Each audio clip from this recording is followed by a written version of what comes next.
दोस्तों नमस्कार, N world news में आपका स्वागत है। दोस्तों, अंतरिक्ष में नासा और दुनिया के कई सारे देश लगातार अपनी रिसर्च जारी किए हुए हैं। वहीं अपोलो मिशन के बाद करीब 50 वर्षों बाद नासा ने एक बार फिर से चांद पर अपना लैंडर भेजने की कोशिश की, लेकिन हालिया रिपोर्ट की माने तो अमेरिका की चांद पर मानव को उतारने की कोशिशों के काफी बड़ा झटका लगा है, क्योंकि अमेरिका का पहला निजी मून लैंडर फेल हो गया है। यानी वह वापस पृथ्वी की ओर बढ़ रहा है, जिसे कि पैराग्राइन वायुमंडल में जलाकर खाक किया जाएगा।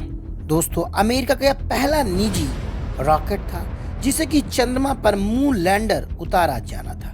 वहीं एस्ट्रोबॉटिक टेक्नोलॉजी कंपनी के वाणिज्य चंद्र मिशन को भेजा था, लेकिन कंपनी को ईंधन के रिसाव के कारण चंद्रमा पर अंतरिक्ष यान उतारने के अपने प्रयास से पीछे हटना पड़ा है और यह वापस अब पृथ्वी की ओर ही बढ़ रहा है, जिसे संभवतः वायुमंडल में ही जला दिया जाएगा। दोस्तों, इस पर कंपनी का कहना है कि चंद्रमा पर सॉफ्ट लैंडिंग की कोई संभावना नहीं है, क्योंकि पैराग्राइन लैंडर के पास लगभग 40 घंटे का ही ईंधन शेष बचा था। इस पर एस्ट्रोबॉटिक ने कहा कि अंतरिक्ष यान को तब तक संचालित करने की योजना बनाई है जब तक कि उसमें प्रोपेलेंट खत्म नहीं हो जाता। वहीं अब वैज्ञानिक इसका कोई अल्टरनेटिव विकल्प भी खोज रहे हैं। फिलहाल इनकी कोशिशों में पानी फिर गया है और इसकी पूरी तैयारी को टालना पड़ा है।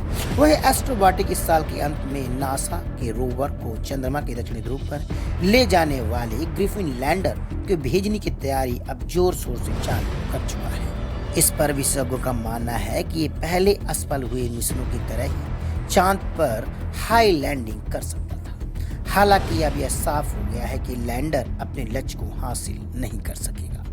इसके बाद चूंकि यही कंपनी साल के अंत में फिर से एक लैंडर भेजने की कोशिशों में जुटी हुई है और इस पर नासा के वैज्ञानिक भी साथ मिलकर काम कर रहे हैं।